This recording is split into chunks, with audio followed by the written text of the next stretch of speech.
तो दोस्तों आप सबका एक बार फिर से स्वागत है आपके अपने इस चैनल के अंदर।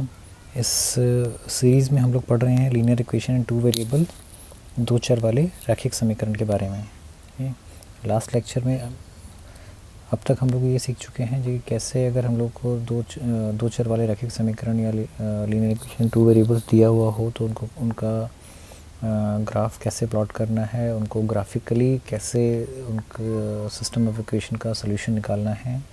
और उसके बाद हमने फिर ये समझा था कि कैसे हम लोग सब्स्टिट्यूशन मेथड या प्रतिस्थापन विधि द्वारा कैसे सेम सिस्टम ऑफ इक्वेशन का सॉल्यूशन निकाल सकते हैं।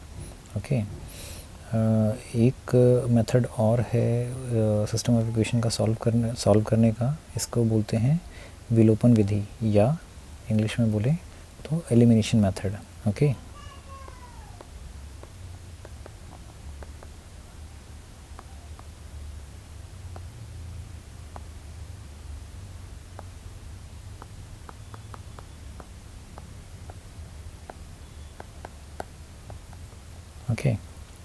जैसा कि इसके नाम से ही पता लगता है कि इस मेथड के अंदर हम लोग कोशिश करेंगे कि किसी एक वेरिएबल को, किसी एक चर को एलिमिनेट कर सकें। ठीक है, मतलब उसको इक्वेशन में से गायब कर सकें और उस तरीके से कोशिश करेंगे कि दूसरा जो हमारा वेरिएबल होगा उसका वैल्यू निकाल सकें। ओके, तो जैसा कि लास्ट लेक्चर में किए थे, इसमें स्टेप बाय स्टेप गाइड करने के लिए कुछ है नहीं। ये सिंपली अगर हम लोग क्वेश्चन को सॉल्व करना स्टार्ट करेंगे तो ज़्यादा बेटर तरीके से आप लोगों को समझ में आएगा कि इस टाइप के क्वेश्चंस के अंदर या इस मेथड को कैसे फॉलो किया जा सकता है। ओके, सो काम करते हैं। एनसीईआरटी की एक्सरसाइज 3.4 जो है आपकी, वो इसी मेथड के ऊपर बेस्ड है। ओके, सो एक्सरसाइज 3.1 में जितने भी क्वेश्चंस हैं आपके वो सारे इसी मेथड के ऊपर बेस्ड हैं। हम लोग उसी एक्सरसाइज को पकड़ते हैं और कुछ क्वेश्चंस को सॉल्व करने की कोशिश करते हैं और देखते हैं कि ये मेथड कैसे काम करता है। ओके, सो इसका क्वेश्चन नंबर 1 का इसमें 4 पार्ट दिए हैं, कोई भी एक पकड़ के किया जा सकता है। लेटेस्ट से मैं पार्ट नंबर 2 कर लेता हूँ। ओके, पार्ट नंबर 2 में हमको दो इक्वेशंस दी हुई हैं। एक है 3x + 4y = 10 और 2x - 2y = 2। ये दो इक्वेशंस दी हुई हैं और इनका हमको सॉल्यूशन निकालना है यूजिंग एलिमिनेशन मेथड। ओके, सो एलिमिनेशन मेथड क्या बोलता है कि मेरे पास जो भी दो वेरिएबल्स हैं इनमें से कोई एक वेरिएबल को मुझे अपने क्वेश्चन में से हटाना है। अगर मैं हटा पाता हूँ तो मेरा क्वेश्चन जो है वो बहुत ईजिली सॉल्व हो जाएगा, सिंगल वेरिएबल में एक चर वाले समीकरण के अंदर कन्वर्ट हो जाएगा और मेरा काम ख़त्म हो जाएगा। ओके, सो सबसे पहली चीज़ आइडेंटिफाई कर रही हैं कि हम किस वाले वेरिएबल को एलिमिनेट करना चाहते हैं। ठीक है, इसका कोई हार्ड एंड फास्ट रूल नहीं है, आप जिसको मर्जी चाहे एलिमिनेट कर सकते हैं। लेटेस्ट से मैं इस क्वेश्चन के अंदर y को एलिमिनेट करना चाहता हूँ। ठीक है, y को एलिमिनेट करने के लिए मुझे क्या करना पड़ेगा? अगर मैं अभी जो सिचुएशन लिखा हुआ है बाई चांस मैं इसको डायरेक्टली ऐड कर देता हूँ। ओके, सो मुझे क्या दिखेगा कि 4y में से 2y गया तो मेरे पास 2y बच जाता है। ओके, तो मेरा y जो है वो क्वेश्चन में से एलिमिनेट नहीं हुआ। अगर मैं इसको माइनस कर देता हूँ ऊपर वाले में से नीचे वाले को, तो ये -2y + का 2y हो जाएगा और 4y + का था ही, तो आंसर 6y आ जाएगा। सो इस तरीके से भी ना एडिशन करने से ये एलिमिनेट हुआ, ना सब्ट्रैक्शन करने से ये एलिमिनेट हुआ। सो मतलब मुझे कोई और चीज़ सोचना पड़ेगा जिस तरीके से मैं इसको यहाँ से एलिमिनेट कर सकूँ। ओके, मैं क्या कर सकता हूँ इसके अंदर कि मुझे ये दिखता है कि यहाँ पे y जो है उसके साथ +4 कोफिशिएंट है, जबकि इस वाले y के साथ मेरा -2 कोफिशिएंट है। अगर मैं किसी तरीके से इस -2 को 2 से मल्टीप्लाई कर दूँ तो मेरा यहाँ +4 था ही, ये -4 हो जाएगा, ऐड करते के साथ मेरा क्वेश्चन सॉल्व हो जाएगा, मतलब y जो है वो ख़त्म हो जाएगा। सो ऐसा करते हैं कि नीचे वाले इक्वेशन को, ऊपर वाले इक्वेशन को 1 से मल्टीप्लाई करते हैं और नीचे वाले इक्वेशन को 2 से मल्टीप्लाई करते हैं। ओके, 1 से मल्टीप्लाई करने से बेसिकली आंसर में कोई चेंज नहीं आएगा। ठीक है, ये एज इट इज़ यहाँ का यहाँ उतर जाएगा। 3x + 4y = 10। जैसे ही मैं 2 से इसको मल्टीप्लाई करता हूँ, ये बन जाएगा 4x, ये वाला पार्ट बन जाएगा 4y, और ये वाला पार्ट बन जाएगा 4। ओके, अब मैं इन दोनों को ऐड करता हूँ।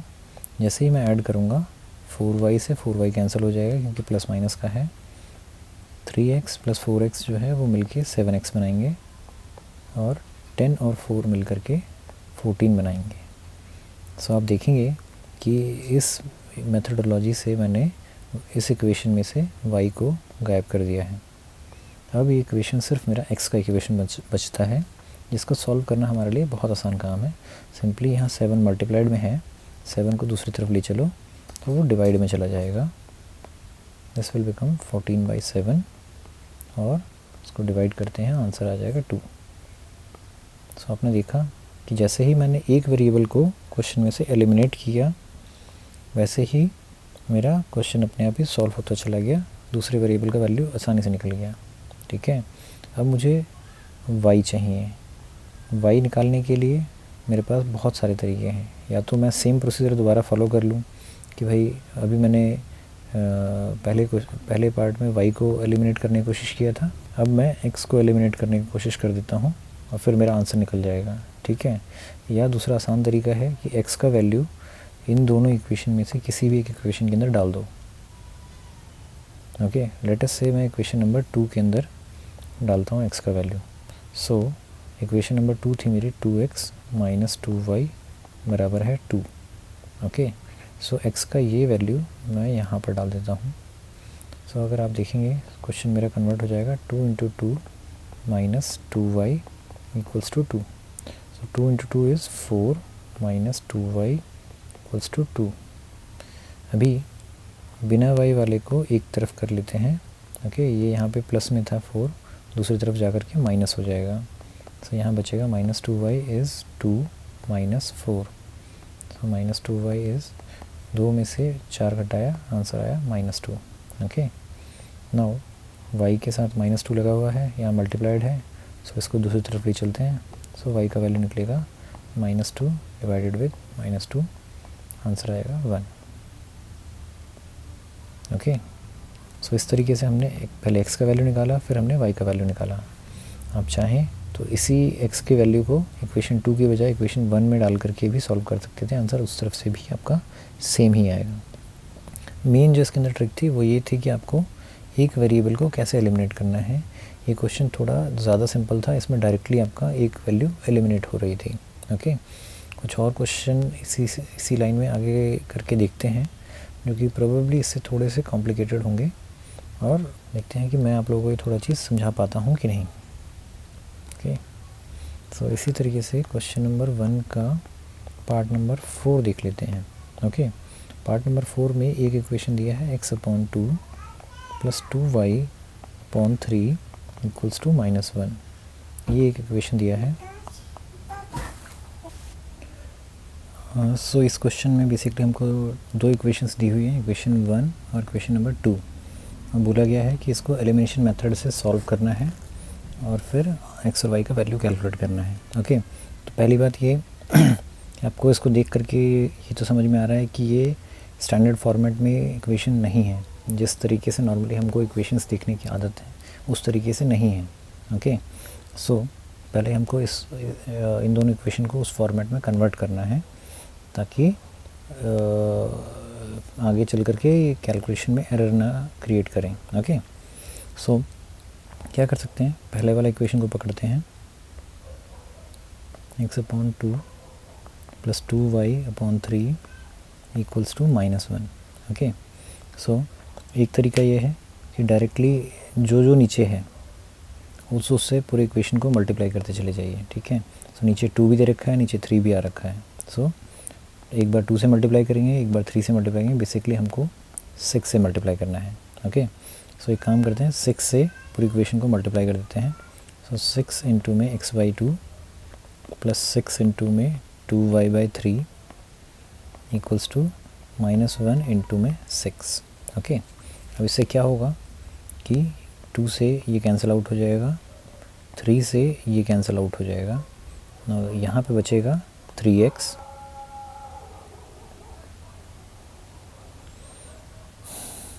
सो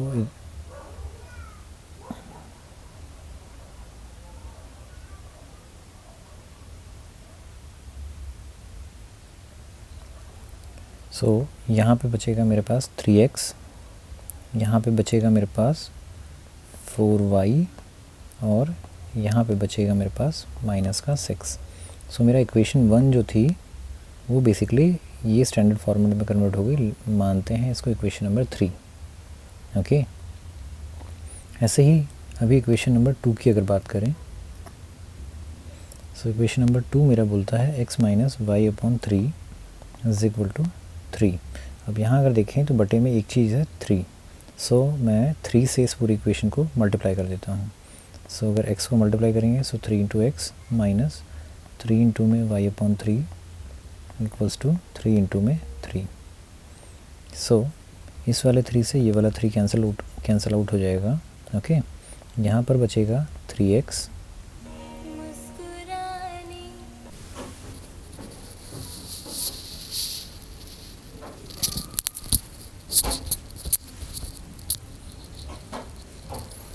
सो यहाँ पे आएगा माइनस का y और यहाँ पर आएगा 9। सो ये मेरा इक्वेशन नंबर 4 बन गया। सो अभी हमारा इक्वेशन 3 और 4 जो है वो स्टैंडर्ड फॉर्मेट के अंदर कन्वर्ट हो गया है। ओके, अब हमको इसको एलिमिनेशन मेथड लगा करके सॉल्व आउट करना है। सो मेरे पास इक्वेशन जो बच गई हैं वो है ये और ये। ओके,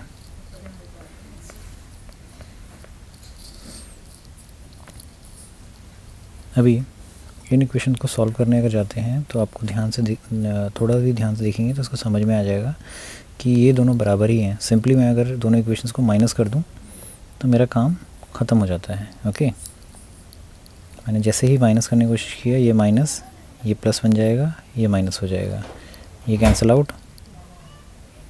आपका 4y plus Y is basically 5y और माइनस का 6 था, अभी ये माइनस का 9 और हो गया, सो माइनस का ही 15 हो गया। सो अब आपका इक्वेशन जो है वो सिंगल वेरिएबल में कन्वर्ट हो गई है। ओके, इसको सॉल्व करना बहुत ही आसान काम है। सिंपली आपको 5 को दूसरी तरफ लाना है, जो कि पहले मल्टीप्लाइड में था, दूसरी तरफ जा कर के डिवाइड में हो जाएगा, और जैसे ही आप डिवाइड करेंगे आंसर जो है वो -3 आ जाएगा। y की वैल्यू आपने निकाल ली। ओके, अब इसी तरीके से अगर मैं इस y का वैल्यू किसी भी इक्वेशन में डाल दूँ, लेट से इक्वेशन 4 में डाल देता हूँ, 3x minus y is equal to 9, इसमें y का वैल्यू यहाँ से उठाते हैं और इसके अंदर डालते हैं। सो 3x माइनस वाई की जगह पे -3 इक्वल्स टू 9। अभी जैसे ही ब्रैकेट ओपन करेंगे, minus minus basically plus equals to 9। अभी इस +3 को उठा के दूसरी तरफ लाते हैं तो ये माइनस का 3 बन जाएगा, बच गया 6। यहाँ से सॉल्व आउट करते हैं, x का वैल्यू 2 निकल जाएगा।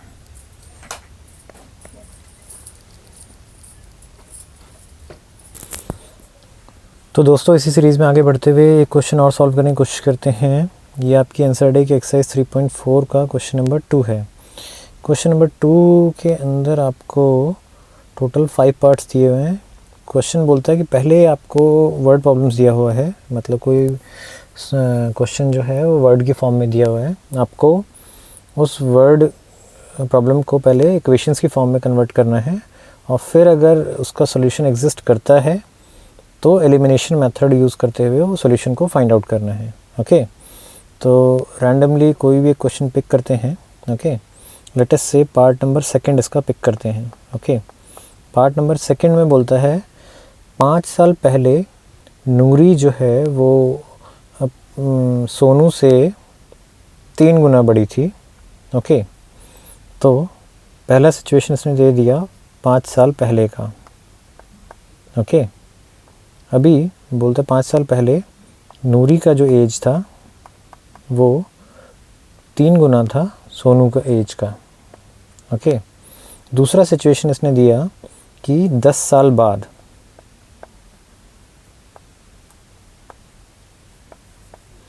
10 साल बाद नूरी जो है वो सोनू की एज का डबल रह जाएगी। नूरी का जो एज है वो सोनू की एज का डबल रह जाएगा। अब बोलता है कि नूरी और सोनू दोनों का एज कितना है आज की डेट में, ये पता करना है। ओके, तो पहला काम यही करना है हमको कि कि इसका इक्वेशन हम लोग को कन्वर्ट करना है। ओके, सो क्या करते हैं, पहले आइडेंटिफाई करते हैं कि इसमें क्या क्या चीज़ है जो हमको नहीं पता है। एक हमें नूरी का एज नहीं पता है, एक हमें सोनू का एज नहीं पता है। ठीक है, तो इस टाइप के क्वेश्चन जो भी एज वाले थे उसमें आपको कंडीशन जो दिया रहता है वो पास्ट या प्रेजेंट का दिया रहता है। और मैंने जैसे कि आप लोग को समझाया हुआ है कि आपको जब भी स्टार्ट करना है उसमें आपको प्रेजेंट का एज कंसिडर करना है। ओके, सो हम लोग अपनी तरफ से मानते हैं जो नूरी का एज है वो भी प्रेजेंट एज,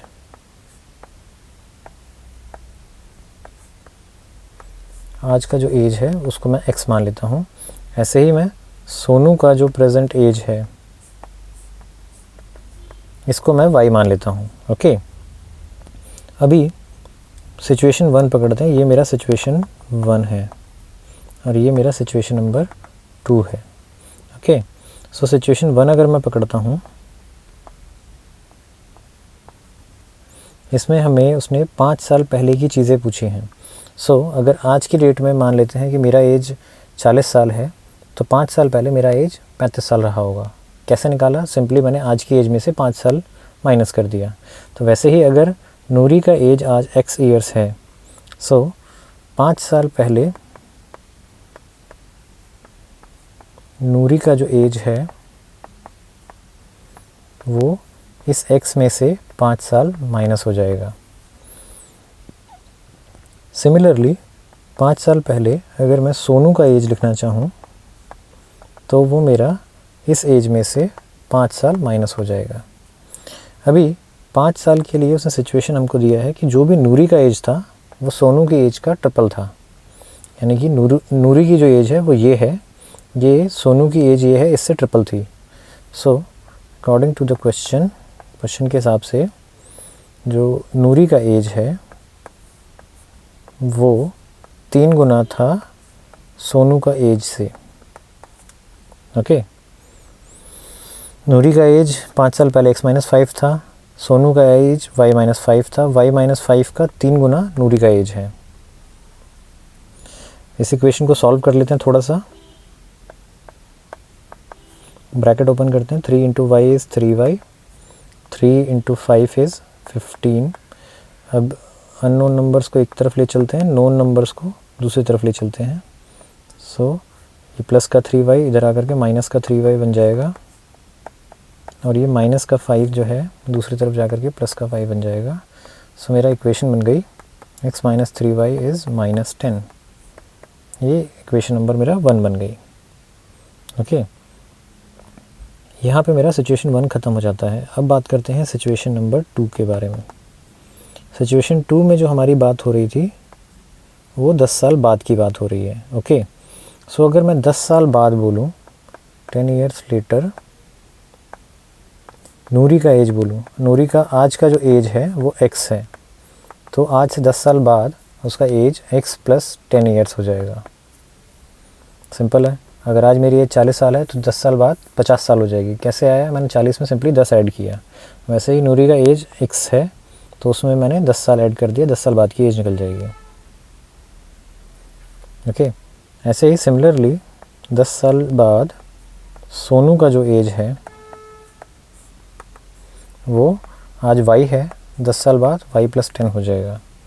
अब इसने सिचुएशन में क्या दिया है? सिचुएशन में हमको दिया है नूरी का जो एज है वो सोनू की एज का 2 गुना है। 10 साल बाद की हम बात कर रहे हैं। 10 साल बाद नूरी की जो एज है वो सोनू की एज का दुगना रह जाएगी।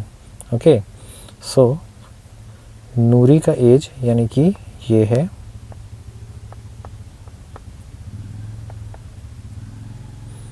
ये सोनू की एज का दुगना रह जाएगी, मतलब दुगना ऑफ y + 10। ओके, नूरी की एज सोनू की एज का दुगना रह गई। अब इस इक्वेशन को थोड़ा सा सॉल्व करते हैं। x + 10 एज इट इज़ 2 से पहले y को मल्टीप्लाई करते हैं 2y आएगा, 2 से 10 को मल्टीप्लाई करते हैं 20 आएगा। अब अननोन नंबर्स एक तरफ ले चलते हैं, नोन वैल्यूज़ को दूसरी तरफ ले चलते हैं। सो ये 2y यहाँ प्लस का था, इधर आएंगे दूसरी तरफ तो ये माइनस का हो जाएगा 20 एज इट इज़। ये 10 यहाँ पर प्लस का था, दूसरी साइड लाएंगे माइनस का 10 हो जाएगा। So x minus 2y equals to 10 बच जाएगा। ये इक्वेशन नंबर 2 बन गया। सो हमने यहाँ पर दोनों सिचुएशंस को वर्ड फॉर्म में कन्वर्ट कर लिया है। फर्स्ट इक्वेशन जो है वो मेरा ये है, x minus 3y is minus 10, और दूसरा इक्वेशन जो है वो मेरा ये है, x minus 2y equals to 10। Okay, अब हमको इसको सॉल्व करना है और x और y का वैल्यू निकालना है। ओके, सो अब सॉल्व करना स्टार्ट करते हैं। इक्वेशन 1 थी x minus 3y is equal to minus 10, x minus 2y equals to plus 10। Okay, अभी क्या करते हैं कि जो एलिमिनेशन मेथड था, एलिमिनेशन मेथड हमारा यही बोलता है कि हमको आइदर या तो x या y किसी एक के कोफिशिएंट दोनों इक्वेशन के अंदर बराबर करने हैं। मतलब x के साथ जो भी चीज़ है उसको हमको बराबर करना है, x के साथ या y के साथ किसी एक को बराबर करना है। सो इस केस में अगर आप देखें तो x के साथ यहाँ पर 1 है, यहाँ पर अगर x के साथ देखें तो 1 है। ऑलरेडी x के साथ वाला जो कोफिशिएंट है वो मेरा बराबर है।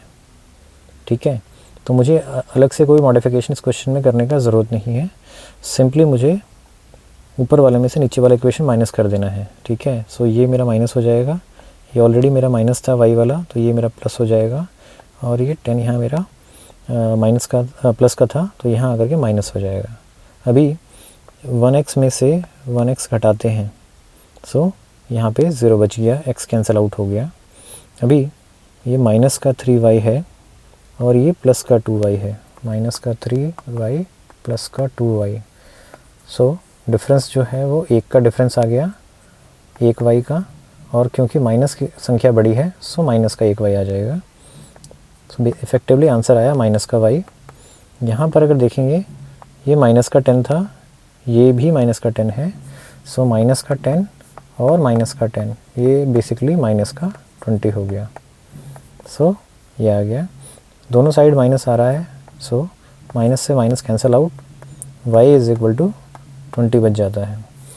सो इस तरीके से हमने एक इक्वेशन, एक अननोन वेरिएबल का वैल्यू जो है वो कैलकुलेट कर लिया है। y का वैल्यू मेरा 20 आ गया। अगर मैं इसी को आइदर फर्स्ट इक्वेशन में डाल दूँ या मैं सेकंड इक्वेशन में डाल दूँ, किसी में भी डाल दूँ, मेरा एक दूसरे का वैल्यू निकल जाएगा। लेटेस्ट से मैं इक्वेशन नंबर 2 पकड़ता हूँ। इक्वेशन नंबर 2 मेरा बोलता है x माइनस 2y बराबर है 10 के। अब इसमें मैं y का वैल्यू 20 जो है यहाँ से डाल देता हूँ। सो आंसर क्या बचेगा मेरा, x माइनस 2 इंटू में y की जगह पे 20 equals to 10। So x minus 2 into में 20 इज़ 40 इक्वल्स टू 10। अभी इस माइनस 40 को दूसरी तरफ ले चलते हैं, सो वो प्लस का 40 हो जाएगा। 10 और 40 को ऐड करते हैं, आंसर जो है वो 50 आ जाएगा। सो मेरा x का वैल्यू 50 निकल गया यहाँ से, y का वैल्यू 20 निकल गया मेरा यहाँ से। अगर हम शुरू में जाएं तो देखें हमने x का वैल्यू क्या माना था। मैंने x जो माना था वो मेरा नूरी का एज था, और x का वैल्यू मैंने निकाला है 50।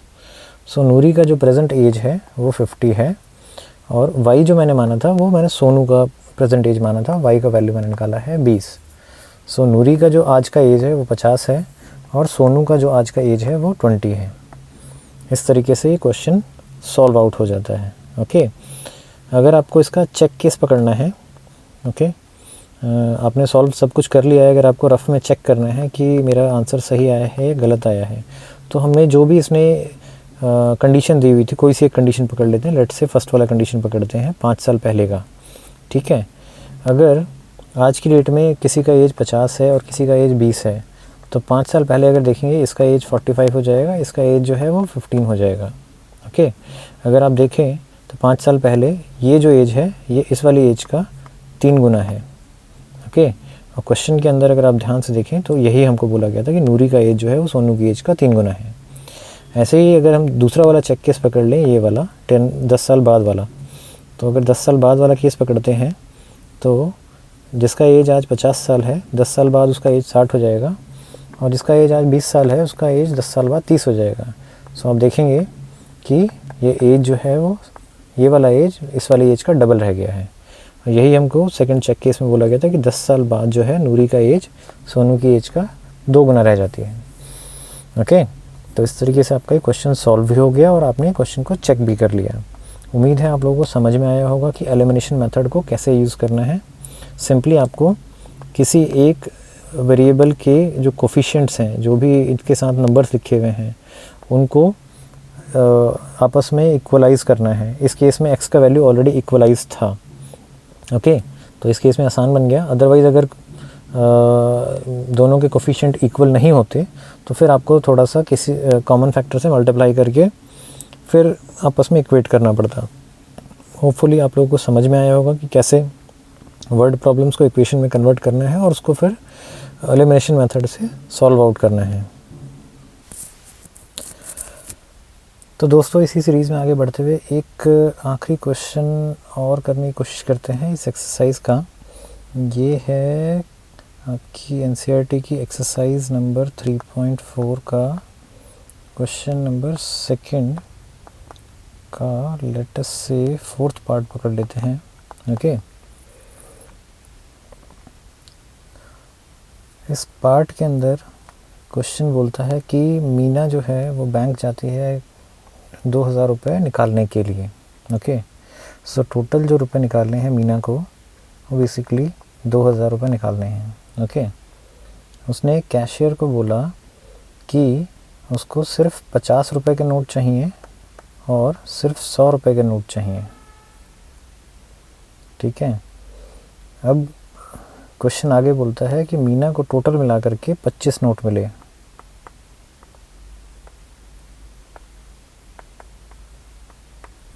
ठीक है, अब बताना ये है कि कितने 50 रुपये के नोट निकले और कितने 100 रुपये के नोट निकले। ओके, सो जैसे मान लीजिए 20 नोट 50 के निकल गए और 5 नोट जो हैं 100 के निकल गए, तो टोटल नोट जो है 25 हो गए। या 15 नोट 50 के निकल गए और 10 नोट जो हैं वो 100 के निकल गए, तो 25 नोट हो गए। इस तरीके से है। अब हमको पता करके बताना है जी कि एक्चुअली में 50 के कितने नोट थे और 100 के कितने नोट थे। ओके, सो जैसा कि अभी तक के क्वेश्चंस के अंदर करते आए हैं, पहला काम हमको ये करना है कि इसको एक समीकरण की फॉर्म में लिखना है हमको। ठीक है, तो स्टार्ट वहीं से करते हैं। जो चीज़ें हमको नहीं पता है, हमें 50 के नोट पता नहीं है कितने हैं और 100 के नोट हमको पता नहीं है कि कितने हैं। सो मान लेते हैं कि नंबर ऑफ 50 रुपीज़ नोट, 50 रुपये के जो नोट हैं उनकी संख्या x है। वैसे ही 100 रुपये के नोट का मान लेते हैं संख्या y है। ठीक है, अगर 50 रुपये का एक नोट था तो उसका टोटल वैल्यू 50 हो जाता है। ऐसे ही 50 रुपये के 5 नोट होंगे तो उसका वैल्यू 250 हो जाएगा। सो मेरे पास अगर x नोट हैं 50 रुपये वैल्यू के, सो 50 रुपये के नोट का जो टोटल वैल्यू है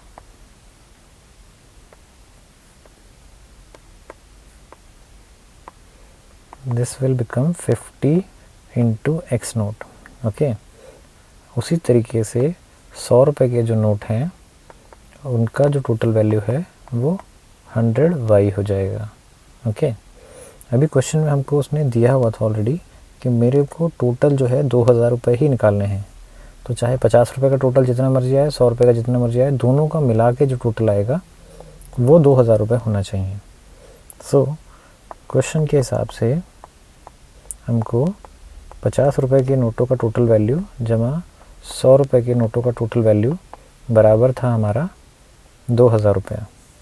ये मेरा इक्वेशन नंबर 1 बन गया। ठीक है, अभी एक इक्वेशन तो बन गया। अब हमको दूसरा इक्वेशन सोचना है कि वो कैसे बनेगा। तो हमको ये ध्यान रखना है कि एक जो हिंट हमको दिया था वो यहाँ दिया था कि टोटल आपके पास 2000 रुपये हैं। दूसरा हिंट हमको यहाँ पे दिया हुआ है कि टोटल नोटों की जो संख्या है वो 25 है। ठीक है, सो 50 के नोट x हैं, 100 के नोट y हैं, बट दोनों का जो टोटल है वो मेरा 25 है। सो बेसिकली x नोट जमा y नोट बराबर 25। ये मेरा इक्वेशन नंबर 2 बन गया। ठीक है,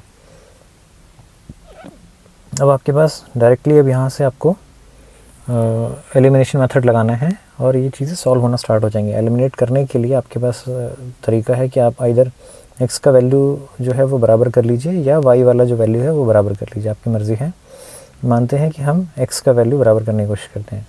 तो यहाँ देखते हैं, यहाँ पे वो ऑलरेडी 50 दिया हुआ था, यहाँ पे कुछ नहीं है तो बेसिकली 1 है। सो इसको भी 50 करने के लिए हमें नीचे वाले इक्वेशन को 50 से मल्टीप्लाई करना पड़ेगा। सिंपली ऊपर का इक्वेशन 1 से मल्टीप्लाई किया, नीचे का इक्वेशन 50 से मल्टीप्लाई किया।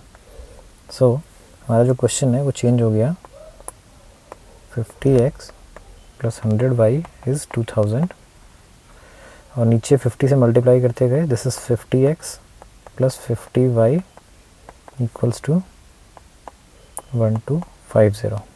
ओके, सो अब क्या करते हैं, क्योंकि x के कोफिशिएंट जो है वो आपस में बराबर हो गए हैं, सो हमको सिंपली करना ये है कि ऊपर वाले समीकरण में से नीचे वाला समीकरण माइनस कर देना है। 50x में से 50x घटाए, आंसर आएगा 0। यहाँ पर 100y था, उसमें से 50y घटा दिया, सो हमारे पास 50y बच गया। और 2000 में से 1250 घटाया, हमारे पास 750 बच जाएगा। ओके, अभी समीकरण जो है वो उसके अंदर सिर्फ एक ही वेरिएबल रह गया है, तो इसको सॉल्व करना बहुत आसान है। 50 को उठा करके दूसरी तरफ ले चलते हैं। 50 इधर मल्टीप्लाइड में था, सो 50 दूसरी तरफ जा करके डिवाइड में हो जाएगा।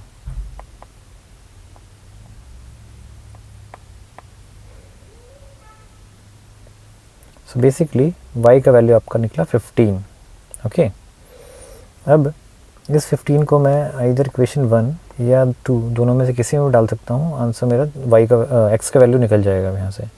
मानते हैं कि मैं समीकरण नंबर 2 में डालता हूँ। फ्रॉम इक्वेशन नंबर 2 हमारे पास था x plus y equals to 25।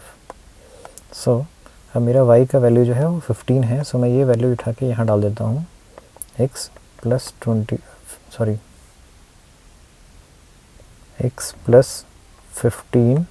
Equals to 25।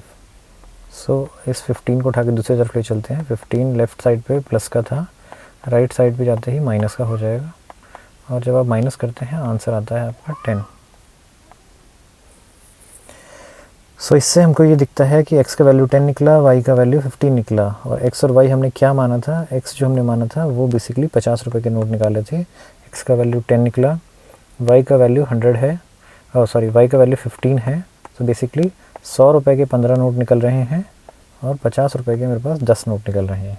ठीक है, अब अगर आपको चेक करना है कि मेरा क्वेश्चन का आंसर जो है वो सही आया है कि नहीं आया, उसने पहली चीज़ हमको बोली थी कि दोनों नोटों का टोटल वैल्यू 25 होना चाहिए।